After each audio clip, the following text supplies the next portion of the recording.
Back to My Garden, episode 62. Welcome to Back to My Garden. Discover your passion for gardening. Here's Dave Ledoux. What's the hottest trend in gardening? I think the hottest trend is aquaponics. Can you really grow a massive garden powered by fish? Find out more and discover the secrets to building fish-powered gardens at www.backtomygarden.com/fish. Attention garden lovers, do you want to save time, save money, and have your most incredible garden ever? Receive free tips, strategies, and gardening techniques from passionate gardeners around the world. Join the VIP club for free today at BackToMyGarden.com/VIP. Well, good morning, good afternoon, or good evening, depending on where you are in the world when you listen to this. I'm Dave Ledoux, and welcome to another edition of Back to My Garden. And we have a terrific guest for you today. Cindy's joining us from Texas, where she's a passionate gardener, a blogger, and an author of a book called 50 Homemade Fertilizers and Soil Amendments. She has terrific instructional videos on YouTube and excellent teaching tips for school-age kids. Please welcome to the show, Cindy Rajhel. Hi, Cindy. Hey, Dave. Thanks a bunch for having me on. I'm glad you're here. And I gave you a very brief introduction, and I want to get to know you. And I know our listeners want to hear your story as well. So, Cindy, sit back and relax and take a minute or two and just share with us a little bit about your background and how did you get into gardening?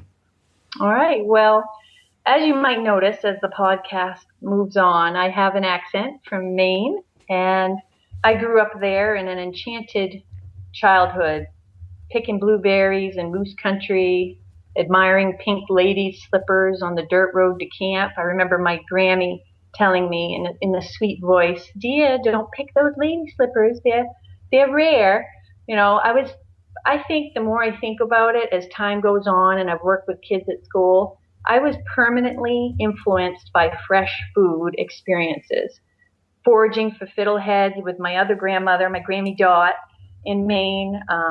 I was just a weird kind of kid when it came to nature and food. I would come home from school and I would eat cabbage and vinegar instead of a Twinkie. You know, strawberry rhubarb pies. And my paradigm was different. I thought, you know that phrase when you talk about cars, one's a lemon and one's a cream puff? Well, I thought the lemon was the good car. I think up until high school when my dad said, "No, Cindy, the cream puff is the good car."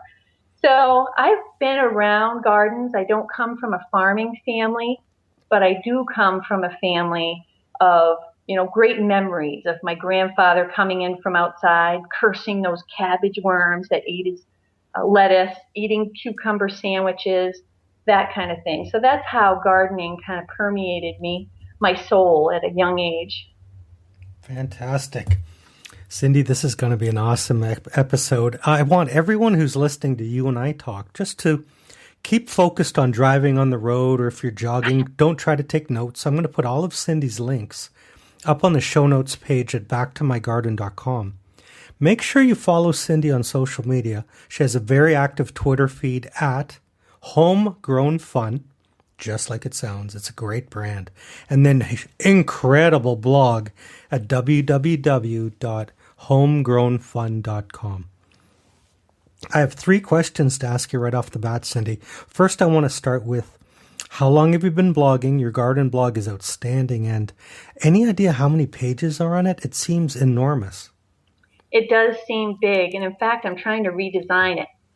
I've been blogging, since 2010, when I became a corporate refugee.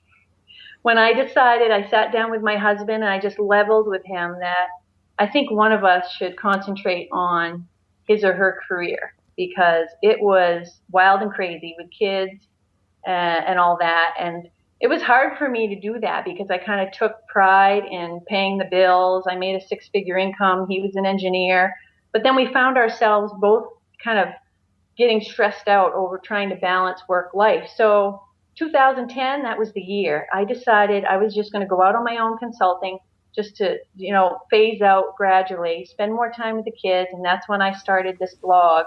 And I have books and books, little journals of ideas sitting around that I just can't seem to get to. I have a lot of ideas. There are many pages but I'm redesigning it because I want it to be more dynamic. I want it to be more like you go to a page and I might have written it a year ago, but I want to talk to you today about what I'm doing now with the same idea.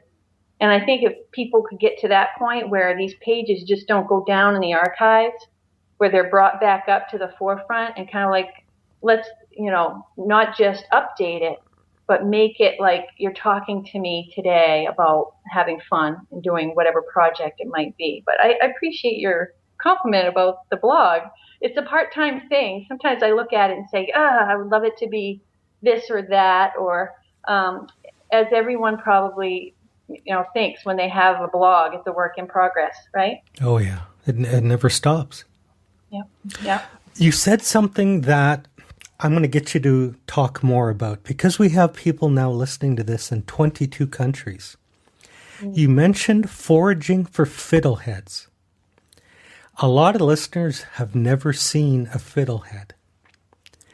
Can you describe what foraging for fiddleheads is all about? Well, for me, it's spending time with my Grammy Dot, but it's walking through the forest and their little baby ferns. So, the beauty of a fern, and this is a lot of what homegrown fun is all about, just noticing the beauty of a seed or an ant encased in the sap of a sunflower. But that beautiful fiddlehead shining in the sun, the sun shining on it, and you pick them and you go back home and you steam them. And for us, it was putting a little vinegar and salt on it. And then, funny enough, I went back a few years ago to Maine. This is 30 some odd years later. My uncle took me out to eat, and at the local restaurant, there was a dish, fiddlehead soup, and it was the best soup ever. Going again, just repeating that whole experience, the memories, all come back to you. But yeah, fiddleheads are just like a baby fern, a special kind of fern. And there's a Facebook page dedicated just to fiddleheads too. I love it. Yeah. You really brought back memories. As a kid, I have two younger brothers, and my mother bought a bag of frozen fiddleheads from the frozen food section at the grocery store. And they wouldn't touch it, and I was the only one willing to eat these things, because they're kind of funny looking when you're a kid. They do look kind of weird. They pickle them too, and just reminded me this past June I bought a jar of pickled fiddlehead. Speaking of pickles, do you can? I don't, because they never get to the point where I'd want to keep them on the shelf because we eat too many of them. I just did try canning, the proper way to, sanitize everything. But my latest and greatest claim to fame is watermelon rind pickles. I'm addicted to them now. I just shared a bunch of jars with my neighbors, and it's a good thing because I think I've eaten 3 just myself this last week, 3 jars. But I think that's something I need to get more into. Now that I live in a place where I can actually have a huge garden, I'll be able to preserve a lot more. Being a military family, we move a lot, and sometimes the backyards are pretty small. So I'm in another land, a different world. In fact, I've discovered what it's like to live among scorpions. I'm in Texas versus Southern California. And if anybody wants to read my funny story about my scorpion adventures, it's on my Facebook page. But yeah, watermelon pickles. I don't really can much else. Radishes, I pickled radishes too, because there's only so many fresh radishes you can eat, right, at one time. Now, do you pickle? That's why I ask, because I'm kind of big into the pickles. We made some pickled peppers this year. And I thought I could handle heat. I mean, to a point, they're too much. Like it's called a naga. It's the hotter cousin of a ghost pepper. Oh, wow. It's over 1 million Scoville units. It's about 20 times hotter than a Scotch bonnet and 1,000 times hotter than a jalapeno. Holy cow. Yeah, your whole gardening life could just be consumed with hot peppers, right? I mean, it's a slippery slope. It's because there's always one hotter and one hotter, and it kind of gets. And I'm an alpha male, really competitive and dumb, and so if somebody will eat one, I'll eat 2, It's not We a have a good. person who does that. He grows and he competes. It's a pepper competition. I wanted to ask you though about your watermelon rind pickles. Is that exactly what it sounds like? Because I've never tasted it. Yeah, peel the watermelon. That can be a little bit of a laborious task, but just chop it up in big chunks. Peel the skin off. Leave as much of that green skin as possible, but you don't want to have the hard outer shell. And then leave a little bit of the red for the watermelon and about an inch long pieces. And it's just what it sounds like. You make your syrup and then you put the pieces in the syrup for just 30 minutes. That's all the time I take. And I spice up the syrup with allspice berries and cloves, a little bit of cinnamon. First you brine the watermelon rind though, overnight. And I can't remember the quote, I think it's like a third, 3/4 cup salt, kosher salt in water. But I do have the recipe on the website, just on the front page. Today I thought I would mention things that are easy to find. If I do mention it, you should be able to find it right on the homepage just by scrolling. That's at homegrownfun.com, and my wife has bookmarked it.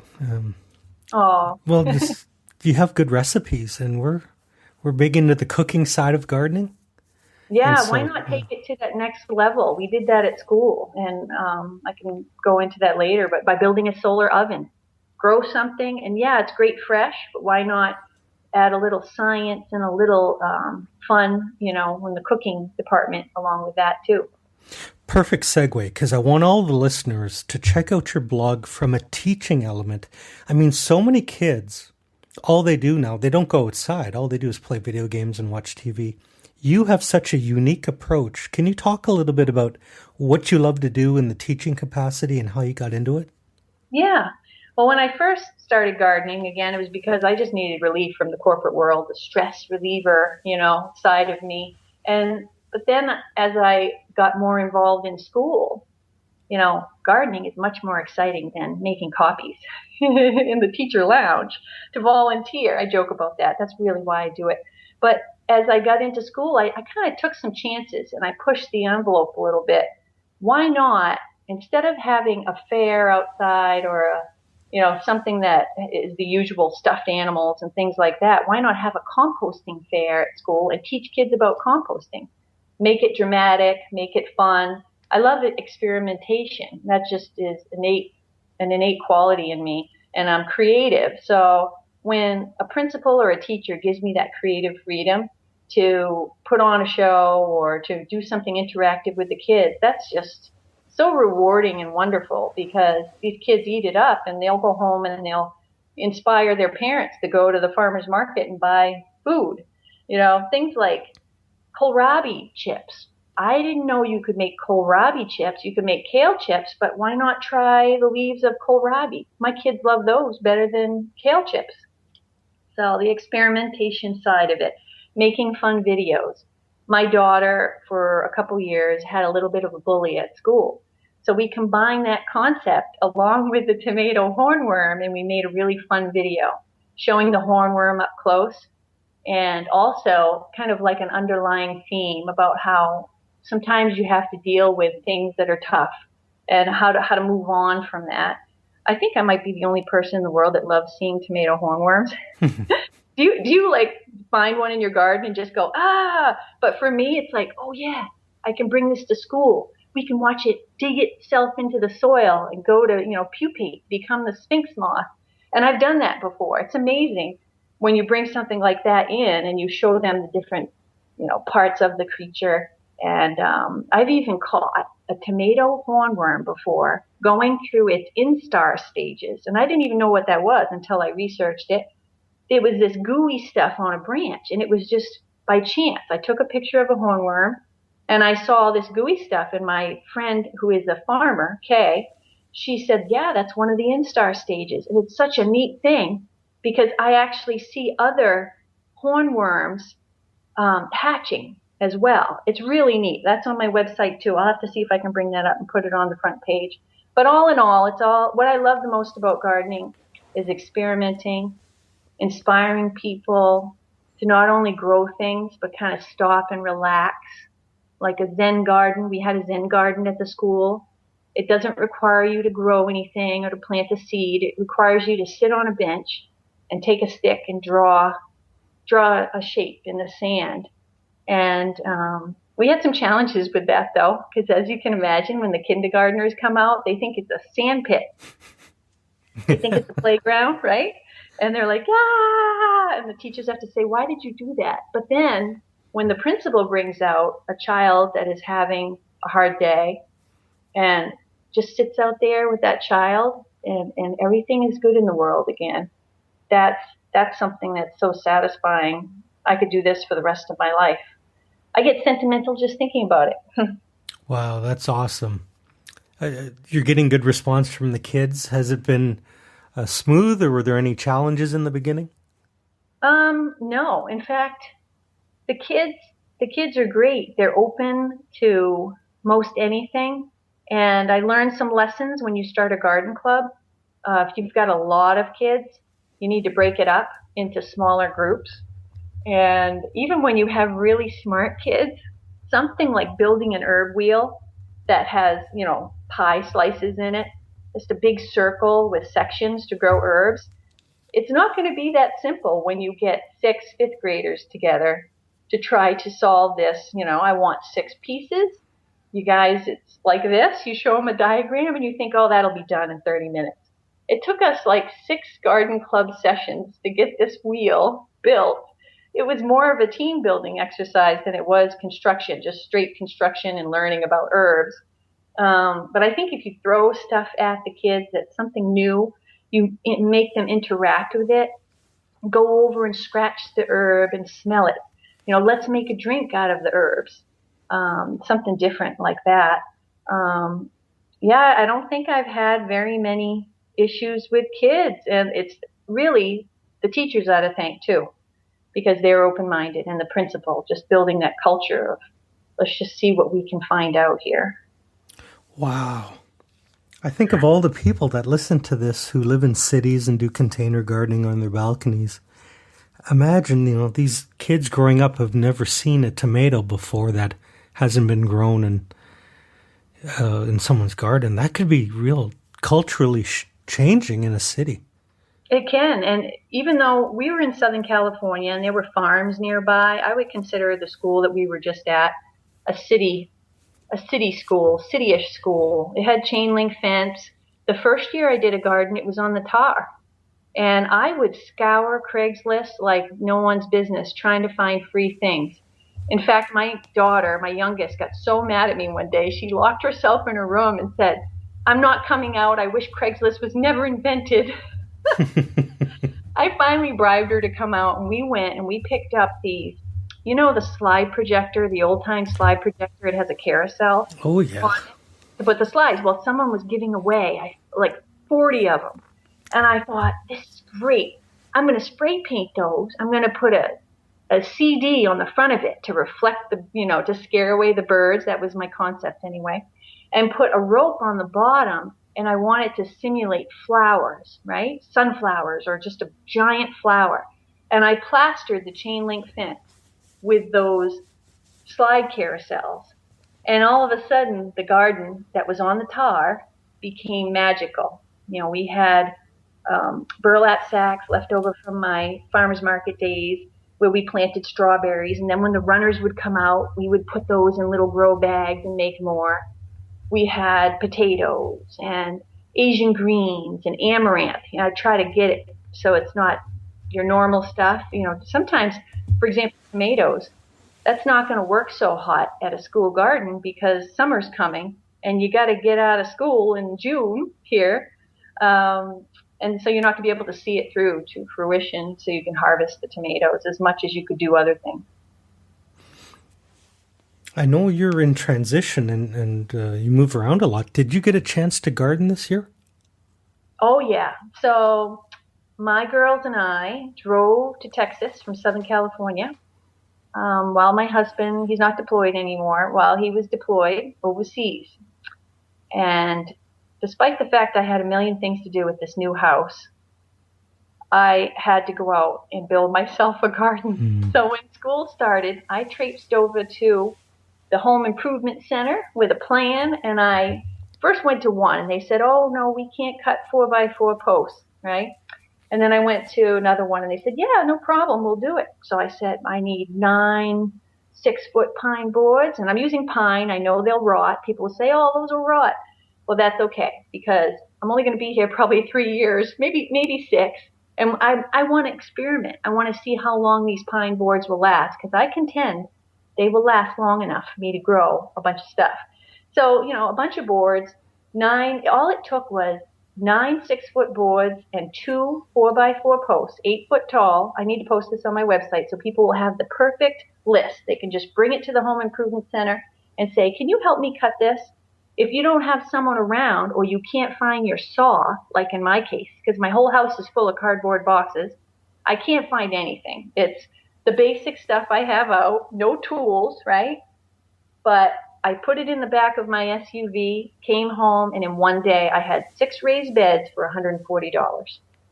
So I think that's pretty good. So I started my garden right away, and I have at least 15 things growing in my beds right now. Wow. How to build 6 raised beds for $140. That's going to be a headline on the blog. That's awesome. There you go, right? And then not only that, there was a little added twist to the story, because my neighbors, who are awesome, I don't know what happened, but I moved into the greatest neighborhood ever. They did give me a little warning, though. They said, no one can grow anything here. Nothing will grow. You just give it up, right? Because the deer will eat everything. They have no fear. We will have 40 to 50 deer coming through our property in the winter. But it's true. They're in the backyard.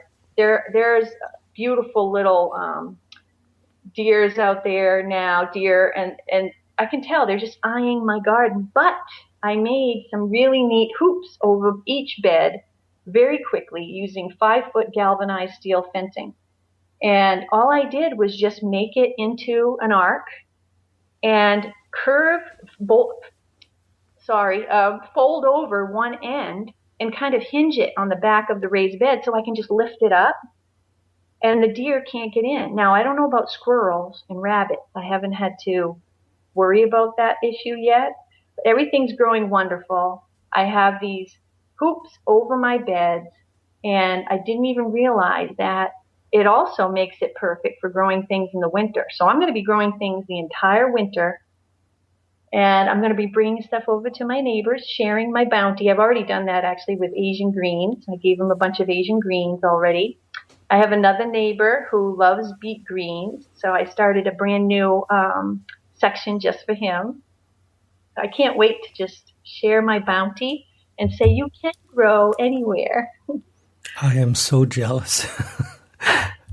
I tried building for our winter little cover with the plastic in the frame, and we're so windy where I live. It just ended up falling on the ground and blowing like a tumbleweed across the yard. That's the thing, the wind. I do need to be careful, because they were talking tornadoes the other day at a little get-together. And I'm like, okay, well, how do you know one's going to come? And I'm trying to get all the gouge on tornadoes and everything. So I'm thinking I probably need to come up with another way to secure that. And also, we're going to get hail. They told me every 4 years we have to put on new roofs here in this area. No. So hail could be an issue for my winter gardening endeavors. But I'll just post it, and I'll share, my journey into winter gardening in hail land on Facebook and on my website. I love it. Let's take a quick minute to thank our sponsors and then come back and play 5 quick questions. Are you concerned about toxic chemicals, GMOs, and frankenfood? Don't panic. Grow organic. Discover my new resource for organic gardeners. Go to www.backtomygarden.com/myorganic. It pays to garden blog. Get my simple 5-step system for creating your own second income doing what you love part-time. Download instantly for free my garden blogger blueprint at www.backtomygarden.com/secret. Oh, Cindy, I just looked at the clock and our time is whipping by. Now's the time in the show where we play a game called 5 Quick Questions. This is your chance to share your wisdom and experience with novice gardeners. Are you ready to play? Oh, yeah. Okay, I'm ready. Question number 1, in your opinion, what's the biggest excuse people give why they don't garden? The biggest excuse people give? Well, there's always that intimidation factor. I've heard that a lot. But I firmly believe that deep down, I'm going to take some creative license with this question, people just simply lack the desire. Isn't that awful? I'm going to be controversial here. I remember meeting these ladies at this fair one time. They were wealthy, and they came over to me, seeing what I was doing at my booth, and they said, I need an organic garden. My friend Julie has one, and I need one. And I thought, this is kind of like Housewives of Organic Gardening syndrome. It's like you have to have that desire to garden, and without those fresh food experiences motivating you, that natural desire to do it, they don't have the connection. And this is true a lot at school. Many parents don't garden or buy lots of veggies, and that prevents the kids from enjoying the process, the texture, flavor at home. So when they join the garden club, it's like the first day of the rest of their gardening life.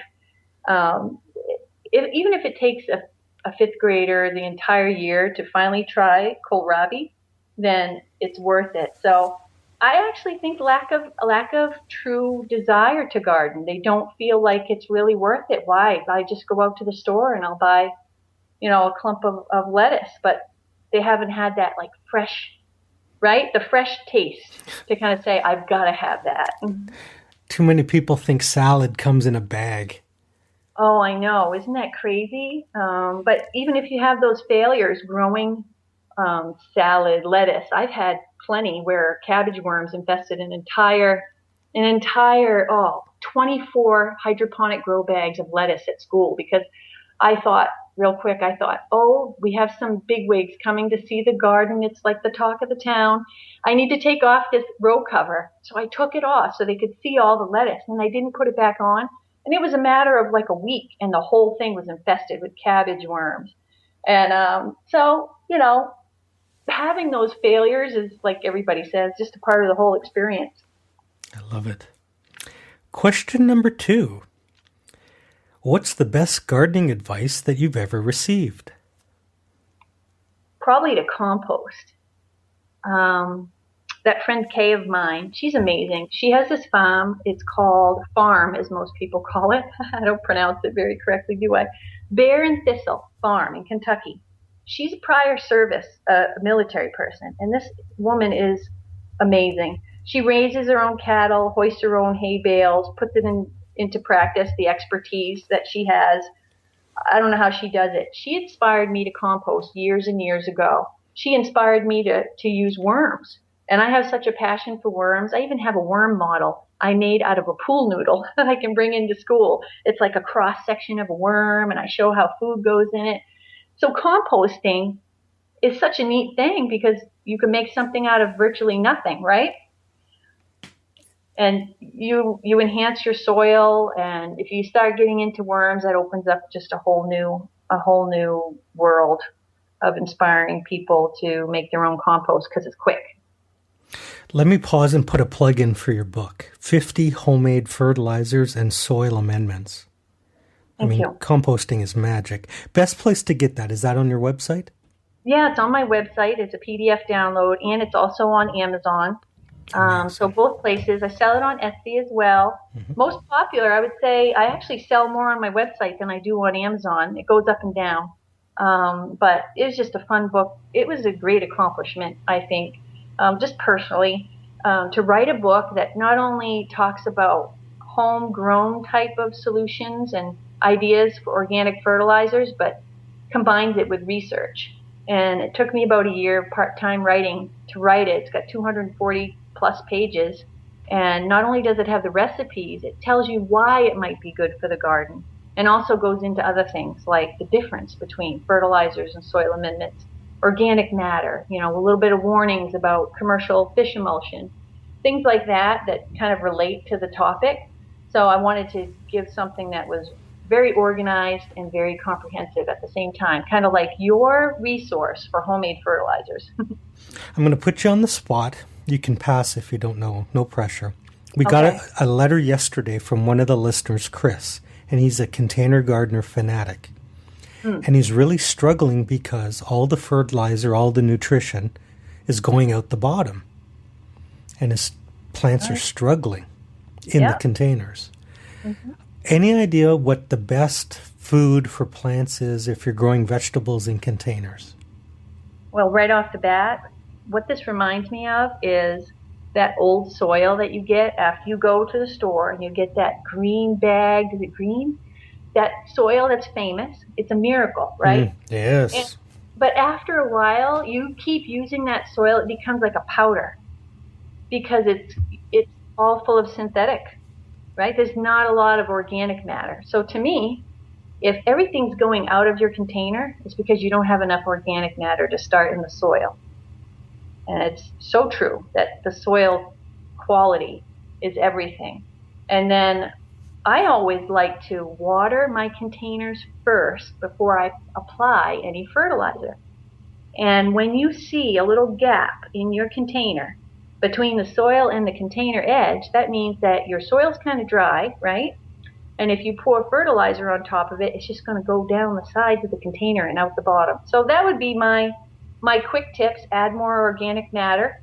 You could use eggshells from your house. You could use seaweed. It depends on if the container's inside or outside, right? You don't want to have smelly stuff in your house. But reconditioning old potting soil, I think, is a good activity for anyone who likes to container garden. Awesome. There you go, Chris. Thank you for the question. And just happened to email us on the day when we're talking to a lady who knows a lot about fertilizer. Awesome. Question 3 is your chance to share some internet resources with the listeners. Do you have any friends who are fanatic bloggers who garden, or other authors, or some of your favorite websites for resources? Right. I would say I get inspiration from Kay, that farmer, but I also like to visit the forums on Garden Web. Have you ever gone there? I have, yes. I love that place. It is like forever.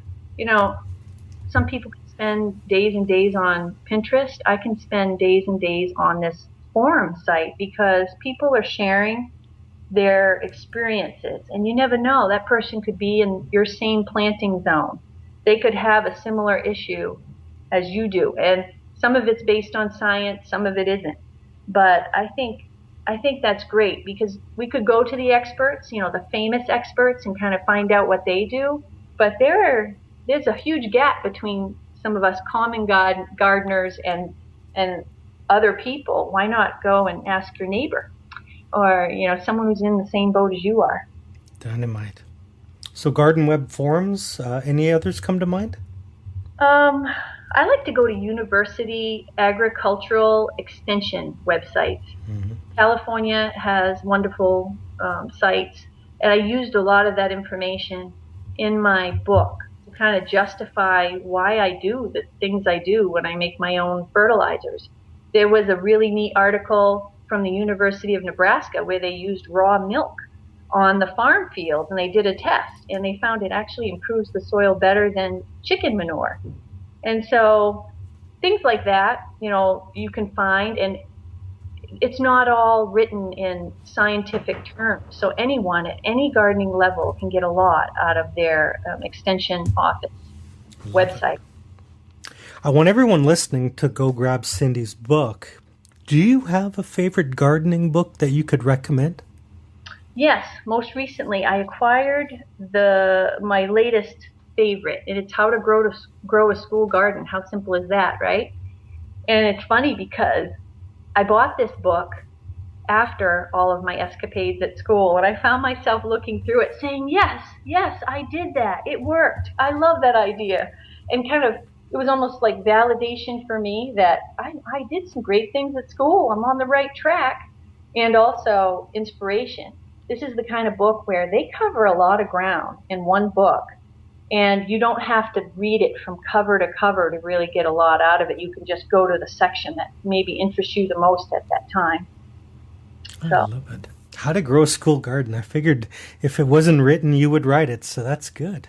I thought about that. See, now I'm going to have to change my strategy. I think the next book I'm going to write, and I already started it, is just how to have fun in the garden.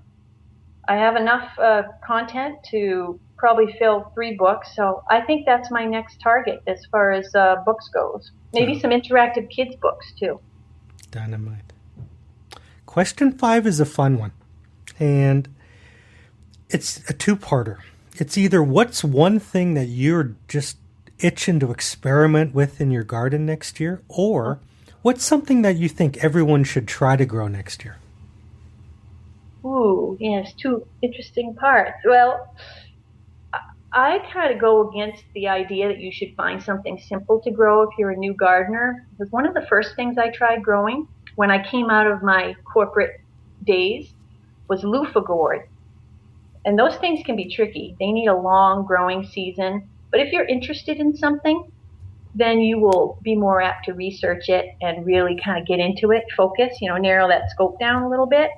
I agree with one of your past guests. I think his name was E. Ray Gard. Mm-hmm. Yeah. And he said grow flowers. And I love that because I wasn't really into flowers before, but now that I'm in this new environment, and I previously grew borage a lot because it brought bees and beneficials into the garden, and I use it for green manure and also to make fertilizer. But I think the more flowers you can have, my daughter loves birds and wants to have a bird garden. The more flowers you can have, the more beautiful your environment is. And, I think that would be good. Just pick something that's going to grow in your environment. Try something new, try to propagate a passion flower. I love doing that. I've taken the same plant, I think, 4 different homes now. I think that was too many answers to your question, but oh, it's dynamite. And E-Ray's over there in Texas, but he's a little further south than you. Right. Oh, okay, cool. He's kind of on the Mexico-Texas border in Zone 9A. Oh, yeah, he's got the warm weather. Gosh, I'm remembering those days back in Southern California. Now I think I'm 7B. And, wow, 7B. I think you're the first guest from 7B. Okay, good. Well, we've got some things cooking. We have this pit now that we've been using the pickaxe to build or to dig out, and it's for pumpkins. My daughter wants to grow pumpkins, so the goal is we're going to start composting in those pits, and then they'll be ready for pumpkin next season. I have so many creative ideas that I would love to tackle. Like, I want to build an herb cart, a traveling herb cart for school where I wheel it around and the kids can come out and do scratch and sniff and kind of experience herbs, right? Mobile herb gardening.